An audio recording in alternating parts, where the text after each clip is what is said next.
Don't settle for anything less than you can be. Make your life a masterpiece.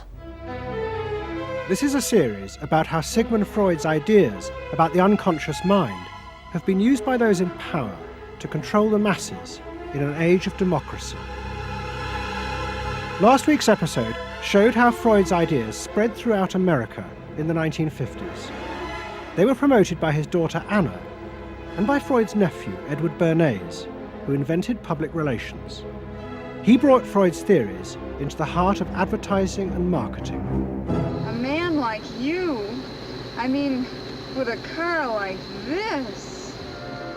What they both believed was that underneath all human beings was a hidden, irrational self, which needed to be controlled, both for the good of individuals and the stability of society. But the Freuds were about to be toppled from power by opponents who said they were wrong about human nature. The inner self did not need to be repressed and controlled. It should be encouraged to express itself.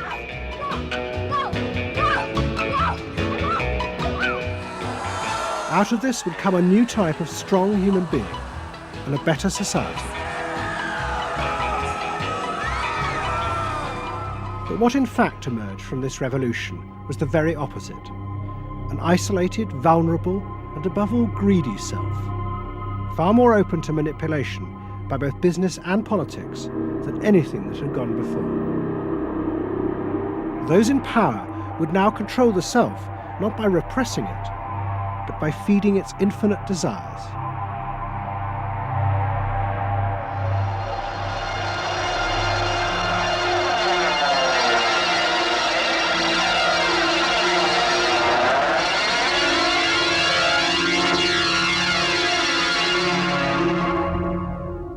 What goes on here is the liberation of feeling. In other words, feelings, not just memories, that have been suppressed. For example, screaming, crying, anger. You get a person who's really angry, and they're going to let it out. No! No! I could kill you!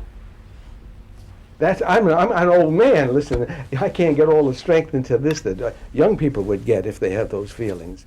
That wasn't bad. In the 1950s, a small group of renegade psychoanalysts began a new form of therapy. They worked in small rooms in New York City and encouraged their patients to express their feelings openly. I want help. I do. I want help. It was a direct attack on the ideas of the Freudian psychoanalysts, who had become rich and powerful, teaching Americans how to control their feelings. In Freud's work, you see, they were afraid of the feelings. They believed that what they wanted was contained people, very proper, doing the right thing and living a proper life. That's what they wanted, but not an intense emotional life. Freud wasn't emotional himself. He's an intellect, Freud. I was an intellect too, I know, but I'm also more than that now. The leader of this group was a man hated by Freud and his family. He was called Wilhelm Reich. Reich lived an isolated life in a house he had built for himself in remote mountains near the Canadian border. Reich originally had been a devoted disciple of Freud's in Vienna in the 1920s. But he had challenged Freud over the fundamental basis of psychoanalysis. Freud argued that at heart, human beings were still driven by primitive animal instincts. The job of society was to repress and control these dangerous forces. Reich believed the complete opposite. The unconscious forces inside the human mind, he said, were good. It was their repression by society that distorted them. That was what made people dangerous. Reich and Freud had two fundamentally differing views about what was essential human nature. At its core, Freud saw an uncontrolled, violent, warlike, raging inferno of emotions. Reich said these things are not the way human beings are originally destined to be. They're the result of not permitting the original impulse to express itself. The underlying natural impulse, Reich argued, was the libido, sexual energy. If this were released, then human beings would flourish. But this idea brought him into direct conflict not only with Sigmund Freud, but Freud's daughter Anna, who believed that the sexual forces in humans were dangerous if not controlled. My father thought that you should liberate the libido and have freedom. And he developed a theory rather early that neurosis were due to lack of good orgasm, or any orgasm. And that was, Anna Freud, you know, was a virgin. I mean, this is very important because she never had a sexual relation with a man. And here was this man preaching that the way to health was through orgasm. And here was this woman who had been analyzed by her father because she was masturbating. So here's this woman who's opposed to sexuality, really, and here's this man who's preaching sexual freedom. I mean, there was bound to be a clash, wasn't there? The conflict came to a head at a conference in 1934 in Switzerland. Anna Freud, who had by now become the acknowledged leader of the psychoanalytic movement, forced Wilhelm Reich out. She destroyed his career. She got rid of him, very definitely. And I guess part of what I'm doing is getting rid of her. Explain. Well, I think that Anna Freud shouldn't get away with what she did, that it should be known. Maneuvering to get him kicked out of the International Psychoanalytic Association. So you're taking revenge? You might say so, right? Or wronging a right. No, righting a wrong. You better cut that one out. Isn't that called a Freudian slip? Yes, it is. Reich fled to the United States and built his home and a laboratory. His ideas became grandiose to the point of madness. He was convinced that he had discovered the source of libidinal energy. He called it orgone energy, and Reich built a giant gun, which he said could capture this energy from the atmosphere and concentrate it onto clouds to produce rain. He also said that the gun could be used to destroy UFOs, which threatened the future of the world. In 1956, Reich was arrested by the federal authorities for selling a device that he said used orgone energy to cure cancer. Reich was treated as a madman. He was imprisoned, and all his books and papers burnt on the order of the court. A year later, Reich died in prison. To the Freudians, it seemed as if their main threat had been removed forever. But they were wrong. What the Freudians didn't realize was that their influence in American society was also about to be challenged, and in a way that would lead not only to their decline, but to the dramatic resurgence of Reich's ideas in America and throughout the capitalist world.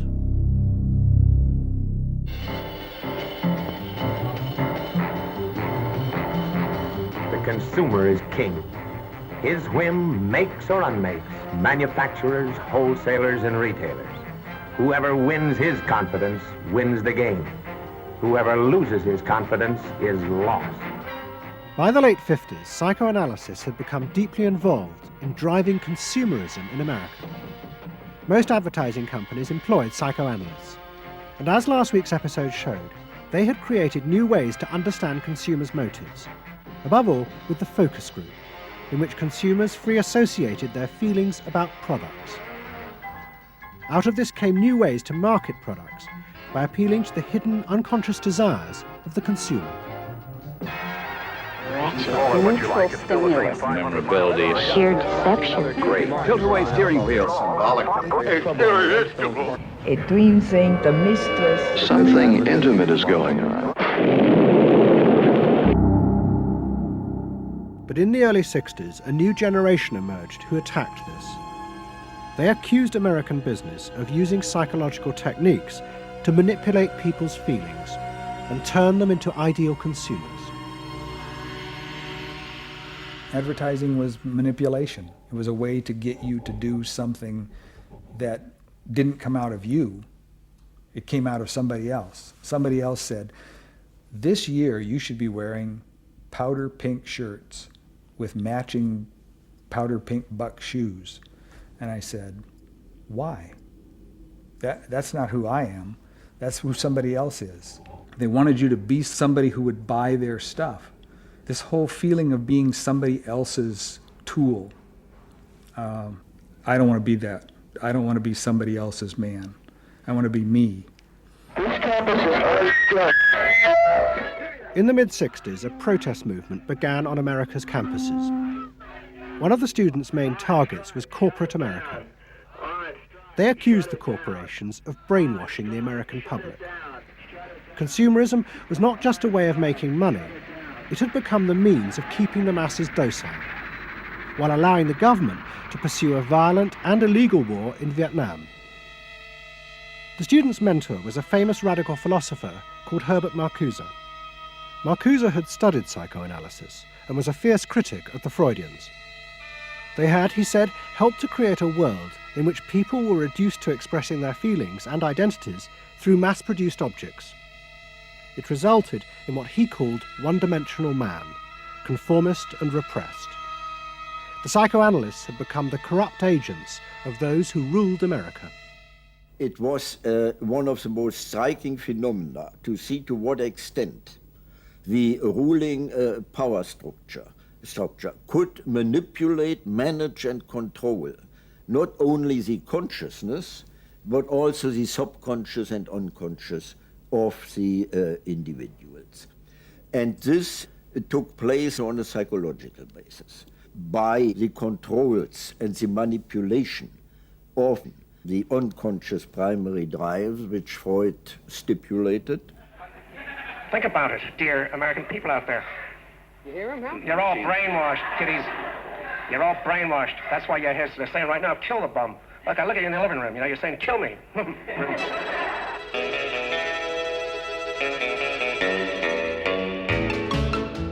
Following the logic of Marcuse's argument, the new student left set out to attack this system of social control.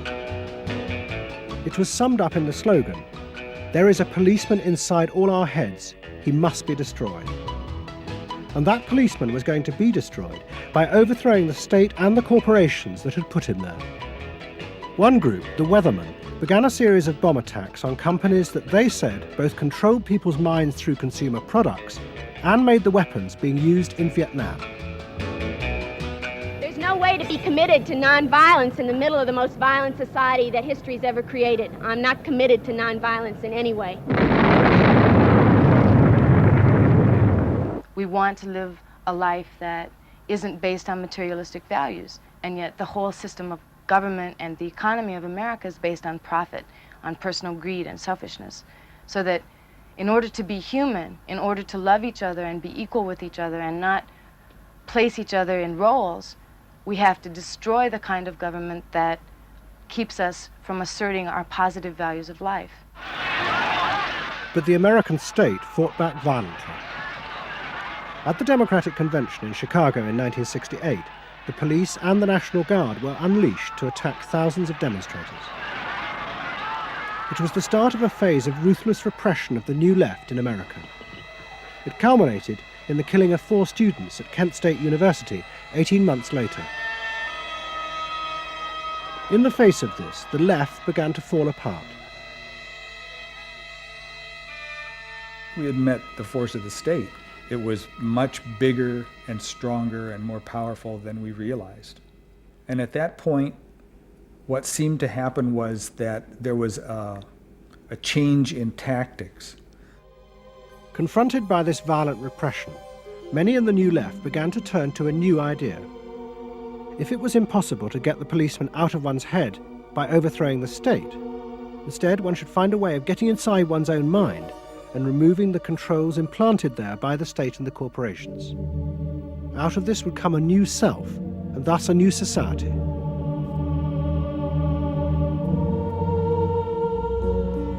People who had been politically active were persuaded that if they could change themselves and be healthy individuals, and if a movement grew up just aimed at people changing themselves, then at some point all that positive change going on well, you could say quantity would become quality, and there would be a sort of a spontaneous transformation of society. But political activism was not required. It's about making a new you, that if enough people changed the way they were, that the society would change. So the personal became political? Yes, the personal became political. Without changing the personal, you didn't stand a chance of changing the political. Coming up against the state power of the United States was not an option. I mean, they outgunned us. And to produce the new self, they turned to the ideas and techniques of Wilhelm Reich.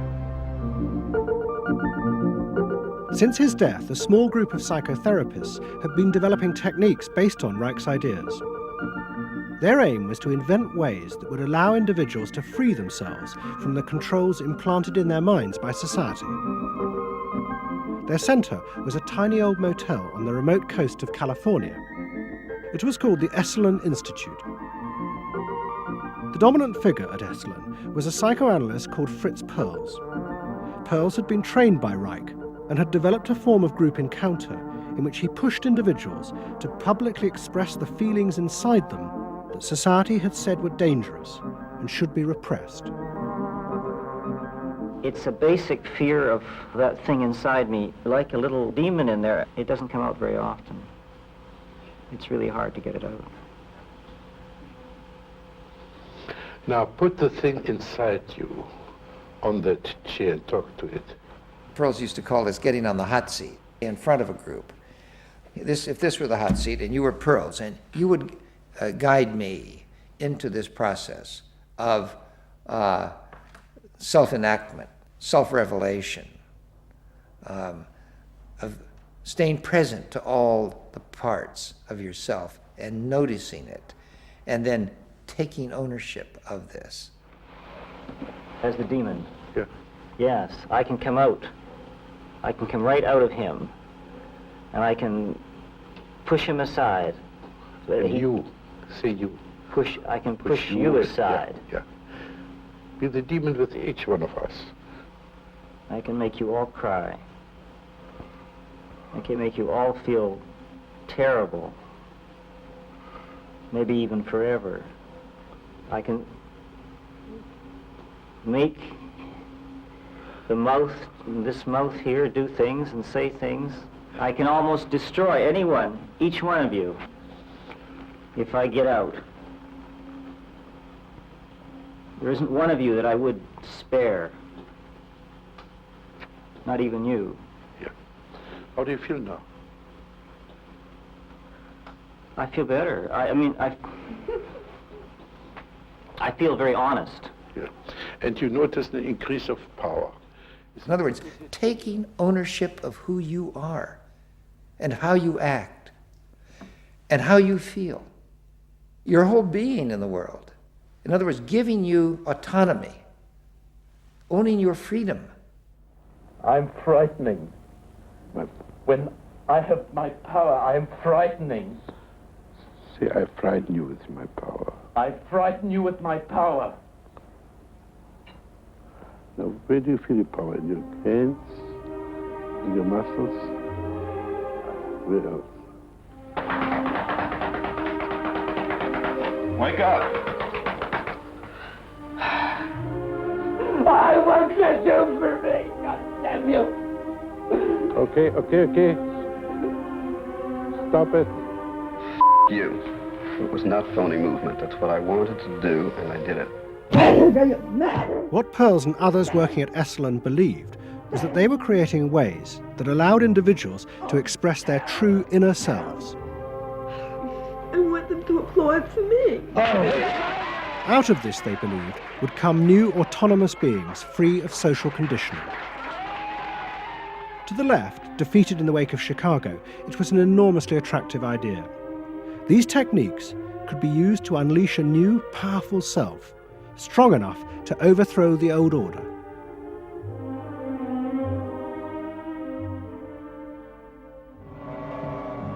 In the late 60s and early 70s, thousands flocked to Esalen. Only a few years before, it had been an obscure fringe institute. Now it became the center of a national movement for personal transformation, the human potential movement. So it became magnetic. People wanted to join this stream of exploration. Within 7 or 8 years, there were about 200 of these centers in America, looking mainly to Esalen for the leadership. I feel so liberated. Really? It's fantastic. And it took on a big political agenda. You could not separate personal transformation from social transformation. The two go together. As the movement grew, the leaders of Esalen decided to try and use their techniques to solve social problems. They began with racism. They organized an encounter group for white and black radicals. Both groups would be encouraged to express their inner racist feelings which had been instilled in them by society. By doing this, they would transcend those feelings and encounter each other as individuals. I started a series of encounters called Racial Confrontation as Transcendental Experience. We thought that we wanted to get that kind of black-white confrontation so you could really get down to see what was between the two races, not by backing off and trying to be polite, but by going right into the belly of the beast, of this beast of racial prejudice.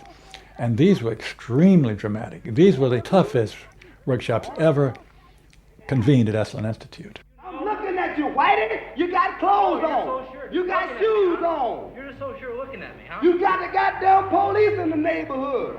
Really? They're not my police. You got a governor. You got a mayor.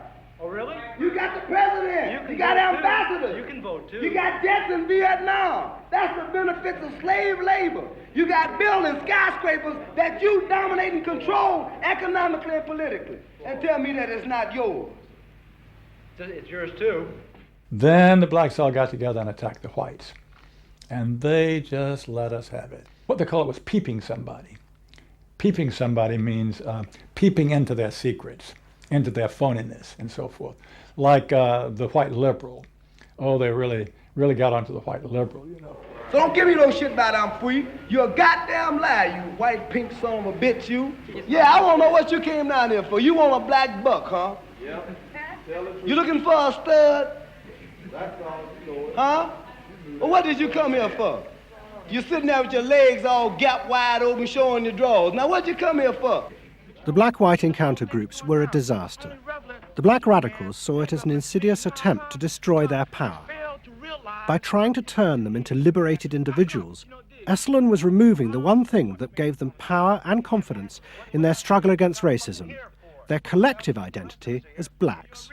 For my reason. For your reason. Now dig this. Your reason for being here is different from my reason.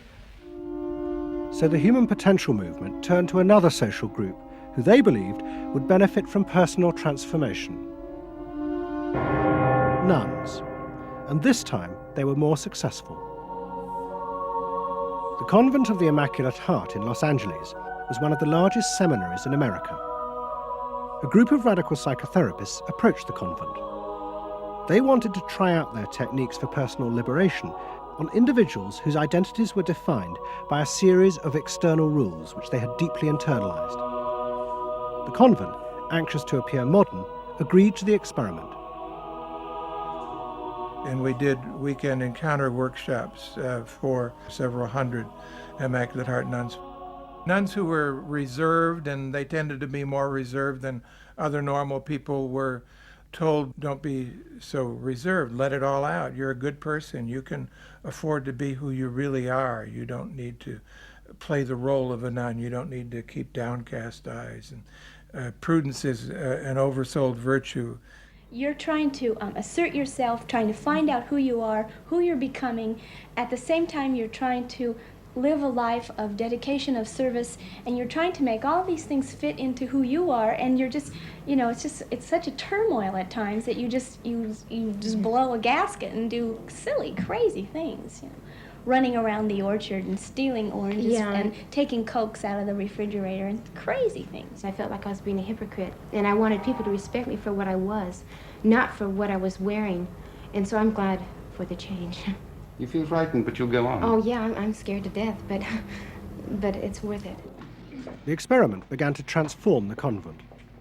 the nuns voted to discard their habits in favour of ordinary clothes. But the psychotherapists found they had awoken other forces. Solid. One of the things we unleashed was sexual energy, the kind of thing that the church had been very good at restraining was no longer to be restrained. One sister who was a member of the community, she got the idea that she could be freer than she had been before, and she seduced one of her classmates and then seduced the mistress of novices, who was an older woman, very reserved, and her program of freeing this older woman was sexual. She drove her to the store, and when they drove back and drove into the garage, she leaned over and gave her a big kiss on the lips. And thereafter, sister, who had perhaps never been kissed before, was ready for more. The effect of the experiment on the convent was cataclysmic.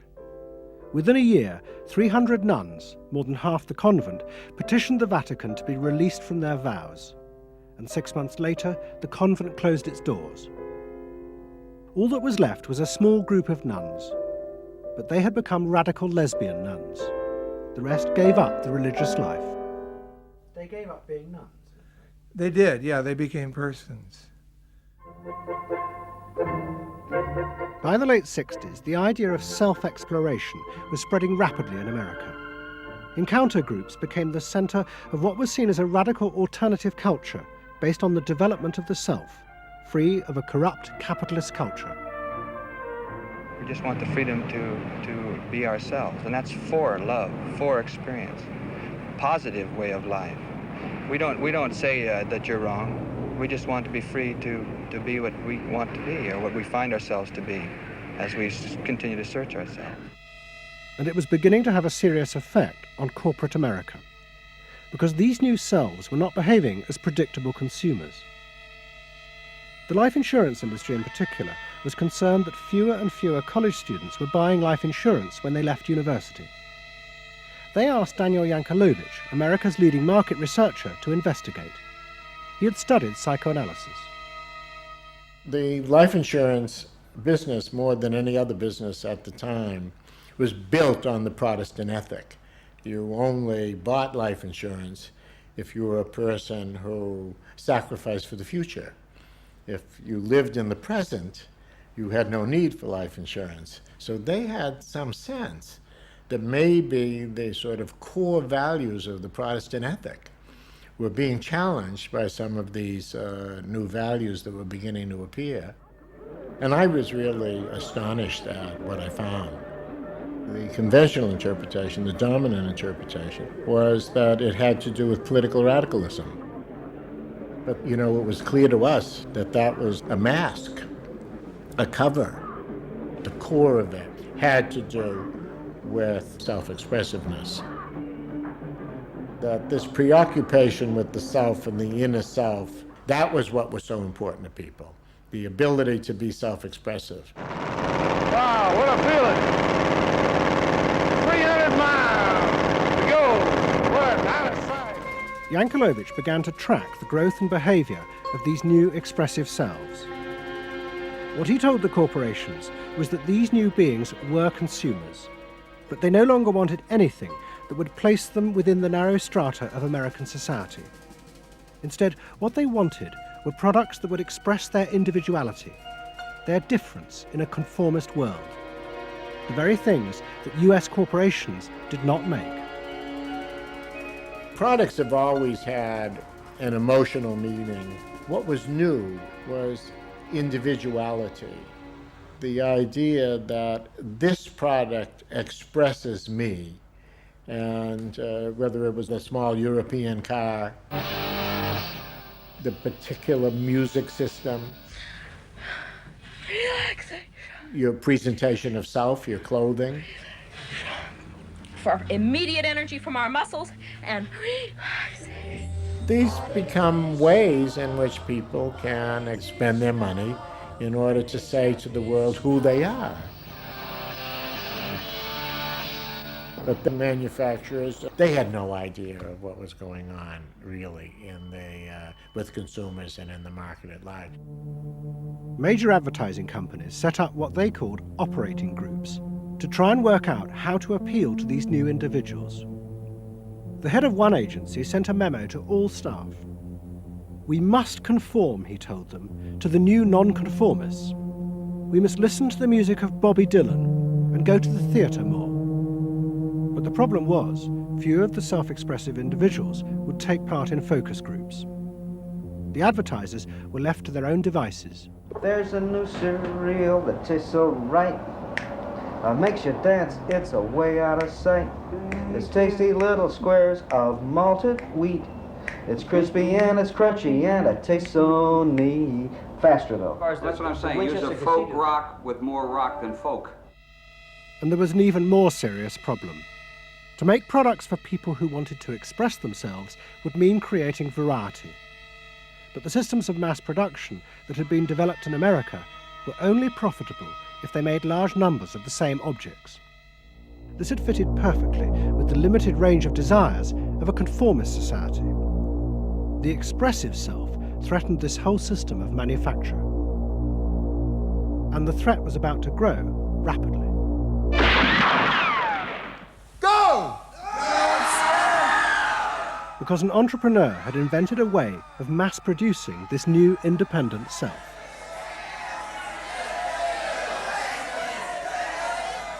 He was called Werner Erhard. Some of the stuff that we traditionally think of as being in your mind is actually in the world, because you're moving to that too. Erhard had invented a system called EST, Erhard Seminar Training. Hundreds of people came for weekend sessions to be taught how to be themselves. And EST was soon copied by other groups, like Exegesis in Britain. Many of Erhard's techniques came from the human potential movement, but he criticized the movement for not having gone far enough. Their idea that there was a central core inside all human beings was, he said, just another limitation on human freedom. In reality, there was no fixed self, which meant that you could be anything that you wanted to be. The thesis of the human potential movement was that there was something really good down in there. And if you took these layers off, what you were going to wind up with was a kernel, a something that was innately self-expressive, that was the true self, that was going to be a wonderful thing. In actuality, you found people who'd gone to the last layer and took off the last layer and found that what was left was nothing. All right, push! Move! Do it! The EST sessions were intense and often brutal. The participants signed contracts agreeing not to leave and to allow the trainers to do anything they thought necessary to break down their socially constructed identities. You're gonna get sandwiched in there. Push! Go for a win! If I push harder than you do, I'm gonna squash you. So you better push fast. Now, hard, do it! That's it, do it again! Push! Good! Good! Good! Again! Yes! The real point to the EST training was to go down through layer after layer after layer after layer until you got to the last layer and peeled it off, where the recognition was that it's really all meaningless and empty.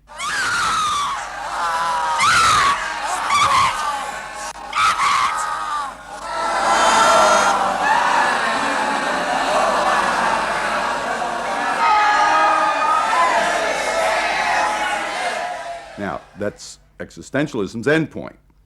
EST went a step further in that people began to recognize that it was not only meaningless and empty, but it was empty and meaningless that it was empty and meaningless. And in that, there's an enormous freedom. All the constrictions, all of the rules you've placed on yourself are gone. And what you're left with is nothing. And nothing is an extraordinarily powerful place to stand, because it is only from nothing that you can create. And from this nothing, people were able to invent a life, and allowing them to create themselves. Invent themselves. Invent themselves. You can be what you want to be. I want you to start to make that sound, and on that sound, create and people the world the way you want to create it.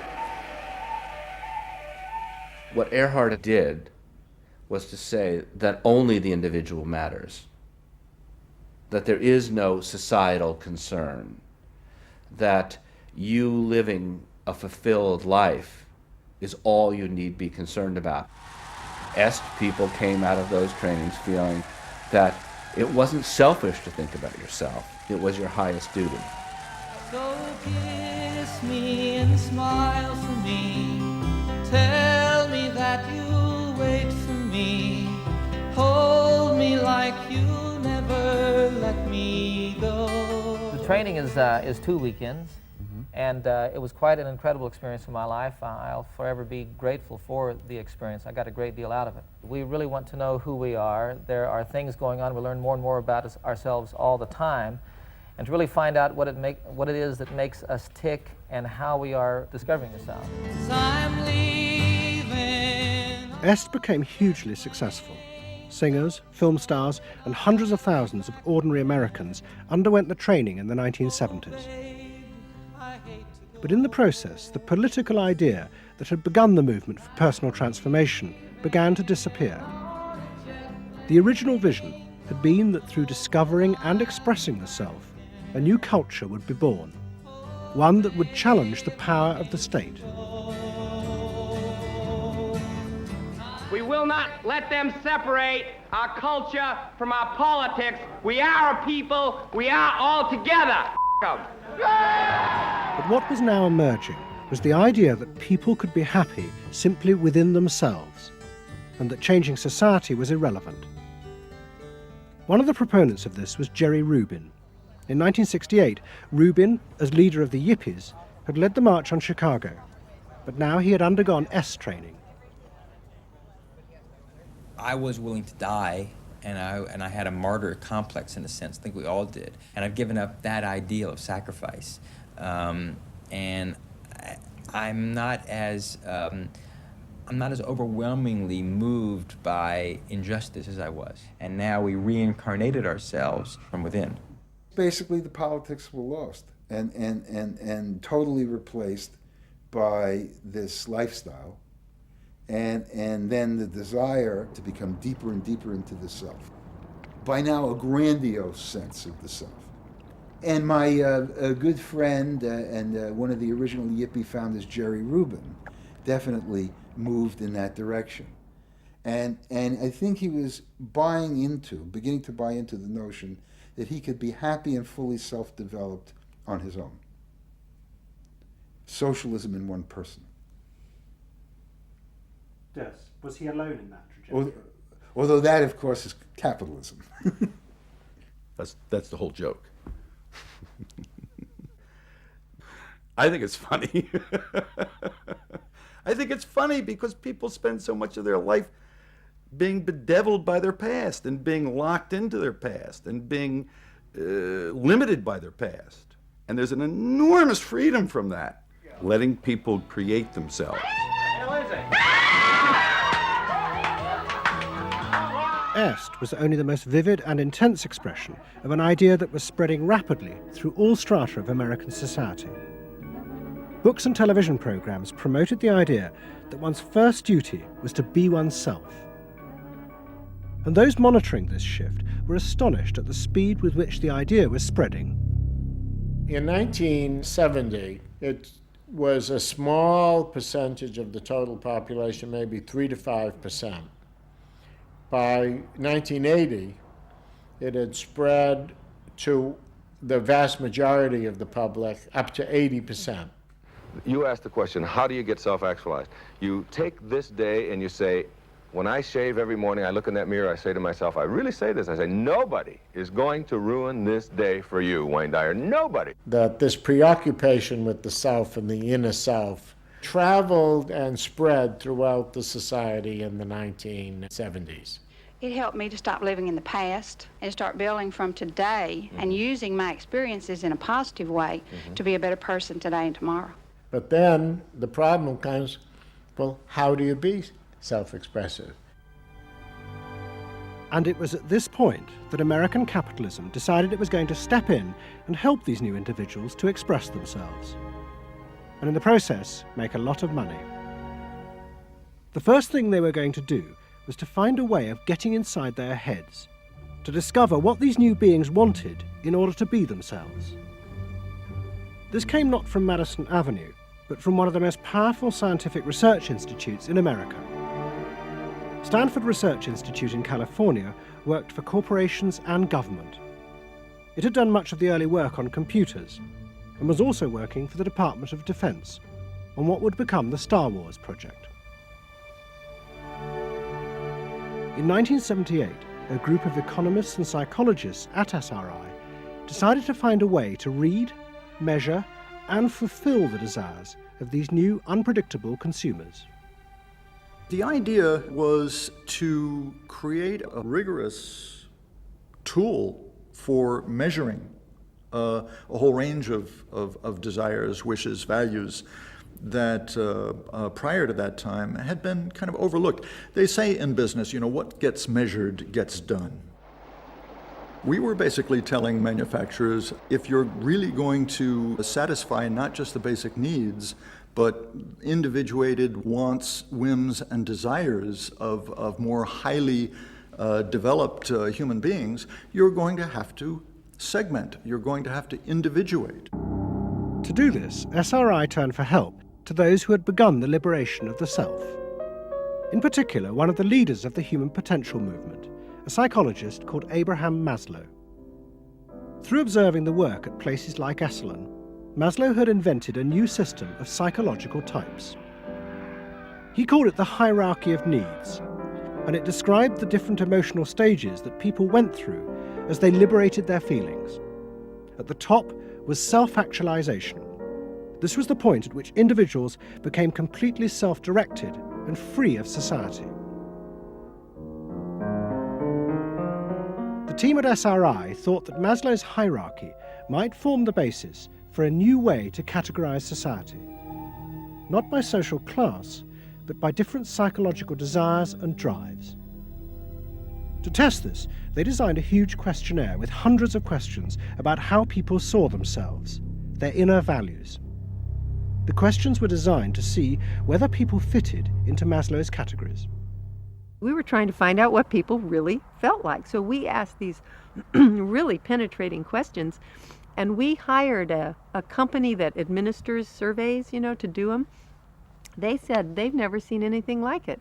Usually you have to send out a postcard 6 weeks and then another postcard, and then you got to call the people up, to get the return rates up. We had an 86% return, and they only sent out one postcard. People loved filling out this questionnaire. We got several questionnaires back with a note attached saying, do you have any other questionnaires I could fill out? Because we were asking people to think about things that they had never thought about before, and they liked thinking about them. Like what? Like what they felt inside? Yeah, like what they felt inside. What motivated them? What was their life about? What was important to them? It was sort of like, wow. The answers were then analyzed by computer.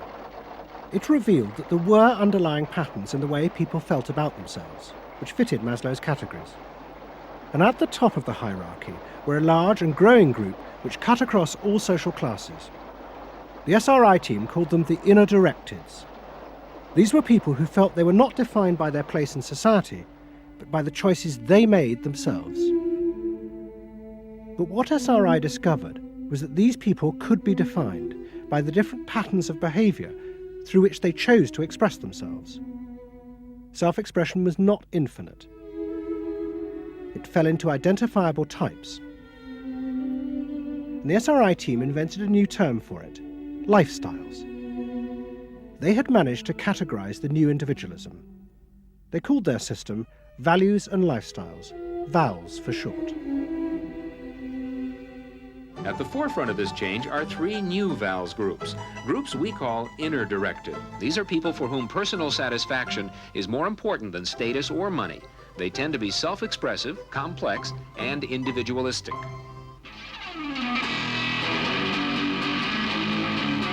Rob is an I am me.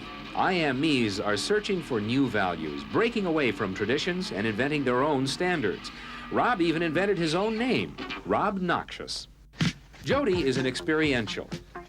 This is a group seeking inner growth through direct experience. Experientials aren't in one place much. This is the try-anything-once crowd, and all that activity takes goods and services. Their hobbies are hands-on, and their possessions are simple, but not always simply priced. I'm a bookseller. I sell books. I'm a businessman. It doesn't necessarily mean that I believe in capitalism. It just happens to be what I'm doing now.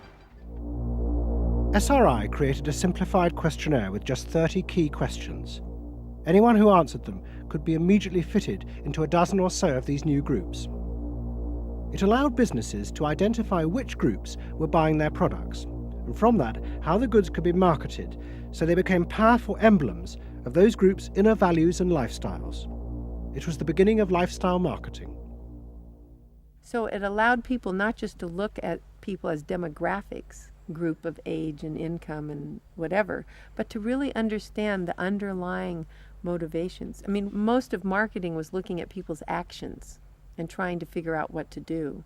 But what we were doing is we were trying to look more into people's underlying values so that we could predict what is their lifestyle, what kind of house do they live in, what kind of car do they drive. So the corporations were then able to sell things to them by understanding them, by having labels, by knowing what these people look like, where they live, what their lifestyles are. If a new product expressed a particular group's values, it would be bought by them. This is what made the values and lifestyle system so powerful, its ability to predict what new products self-actualizers would choose. And this power was about to be demonstrated dramatically. Vowels would show it could predict not just the products they would buy, but the politicians they were going to choose to elect. Ladies and gentlemen, the next president of the United States of America, Ronald Reagan! In 1980, Ronald Reagan ran for president. He and his advisors were convinced they could win on a program of a new individualism. It would be an attack on 50 years of government interference in people's lives.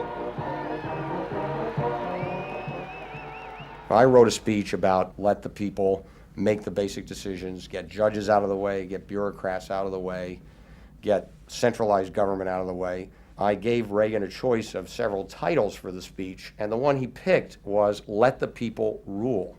Let the people regain rule, regain control over their own destiny away from a remote elite in Washington. I would like to think that the kind of leadership that I would exercise in Washington is not the kind of leadership that I would pretend that I can solve all the problems I've been discussing here, but that together, you and I can. I would like to take the lead in taking government off the backs of the American people and turning you loose to do what I know you can do. It was radical.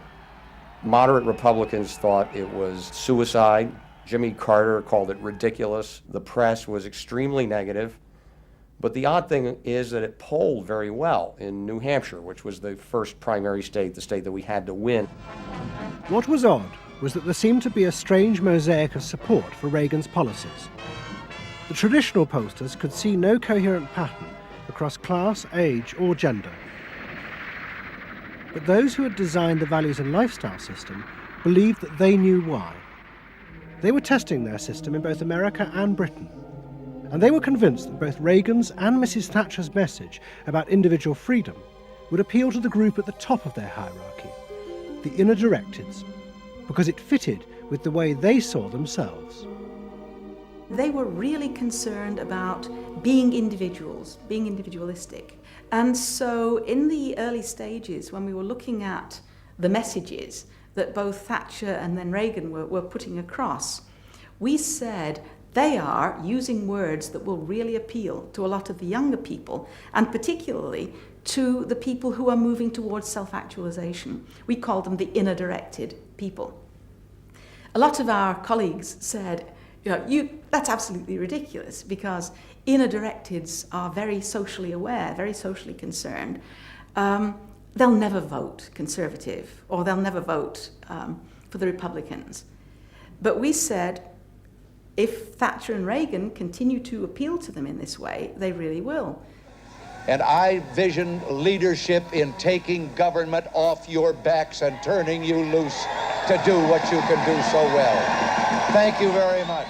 The idea that the new self-actualizing individuals would choose a politician from the right, not the left, seemed extraordinary. But to test their prediction, the Values and Lifestyles team did a survey of voting intentions, and they correlated it with their new psychological categories. When we said in our surveys, who are you going to vote for, sure enough, it was the inner directives who said that they would vote for Thatcher and for Reagan. And they made the difference in those elections because of their voting for Thatcher and Reagan. And it really surprised our colleagues, even within my own organisation. It really showed the power of this approach, because it's very difficult to identify inner directives on the street. These people who voted for Thatcher and Reagan, these inner directives, came from any walk of life. It's really hardly correlated with social class at all. I mean, if you just go along and look at age, sex, social class, you would never pick them up. But if you really go along with a questionnaire that gets at their values, then you can identify them very easily. And that was new? And that was completely new, yeah. At the beginning of 1981, Ronald Reagan was inaugurated as president. But he took charge of a country that was facing economic disaster. The terrible inflation of the 1970s had destroyed much of America's traditional heavy industries, and millions were unemployed. But true to his campaign promises, Reagan told the country he would not step in to help, as all previous governments had since the war. These United States are confronted with an economic affliction of great proportions. We suffer from the longest and one of the worst sustained inflations in our national history. Idle industries have cast workers into unemployment, human misery, and personal indignity. In this present crisis, government is not the solution to our problem. Government is the problem. But America's ailing economy was about to be rescued, not by government, but by the new groups that the market researchers had identified, the self-actualizing individuals. They were about to become the motor for what would be called the new economy. You can be what you want to be. So regarding V8, what do you really want? A tasty product that's good for me. What do you want that for? One technique is that we ask people the same question over and over and over again, and we say, what do you want? What do you really want? What do you want that for? And they start to talk about it, and they kind of get intimate with what's going on. What we're doing with that technique is unpeeling the onion. If you want to think of a person kind of having layers and layers and layers of protection and thoughts and behaviors and beliefs, we want to get to that center core. In the wake of the invention of values and lifestyles, a vast industry of psychological market research grew up. And the old technique of the focus group, invented by the Freudian psychoanalysts in the 50s, was used in a new and powerful way. The original aim of the focus group had been to find ways to entice people to buy a limited range of mass-produced goods. But now focus groups were used in a different way to explore the inner feelings of lifestyle groups, and out of that invent whole new ranges of products, which would allow those groups to express what they felt was their individuality. And the generation who had once rebelled against the conformity imposed by consumerism now embraced it, because it helped them to be themselves. What capitalism managed to do that was brilliant was to actually create products that people like me would be interested in, that people like Jerry Rubin would be interested in. Capitalism developed a whole industry at developing products that evoked a larger sense of self, that seemed to agree with us that the self was infinite, that you could be anything you wanted to be, that took our philosophy and agreed with it, and then created products that supposedly helped you, aids, that helped you be this limitless self. The product sells you a way of life, a way of being. The product sells you values. You dress this way, you live in a house like this, you have furniture like this, you use this computer. Do you have the regular jeans or Oh, Gloria Vanderbilt does a lot in denim, in silks, and in cotton. You eat in these restaurants, there are values there, hipness, coolness. This is not, I repeat, not a marketing scheme. So the notion that you could buy an identity replaced the original movement notion that you were perfectly free to create an identity. And you were perfectly free to change the world and make the world anything you wanted it to be. Well, what I wear is a statement. And this vast range of new desires fitted perfectly with changes in industrial production. Computers now allowed manufacturers to economically produce short runs of consumer goods. The old restrictions of mass production disappeared, as did the worry that had bedeviled corporate America ever since mass production had been invented, that they would produce too many goods. With the new self, consumer desire seemed to have no limit. In the United States, the concern of companies was always that supply would outstrip demand, that we were producing too much, and that there was not a market for it. You don't hear that kind of talk anymore, because you've gone from a conception of a market of limited needs, and if you fill them, they're filled, to a market of unlimited, ever-changing needs dominated by self-expressiveness, that products and services can satisfy in an endless variety of ways, and ways that change all the time. And consequently, economies have unlimited horizons. Out of this explosion of desire came what seemed a never-ending consumer boom that regenerated the American economy. The original idea had been that the liberation of the self would create new kinds of people, free of social constraint. That radical change had happened. But while the new beings felt liberated, they had become increasingly dependent for their identity on business. The corporations had realized that it was in their interests to encourage people to feel that they were unique individuals and then offer them ways to express that individuality. A world in which people felt they were rebelling against conformity was not a threat to business, but its greatest opportunity.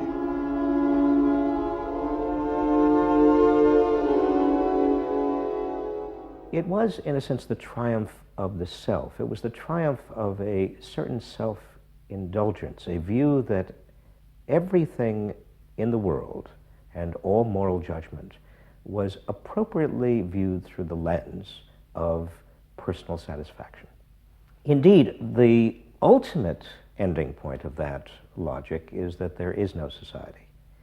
There is only a bunch of individual people making individual choices to promote their own individual well-being.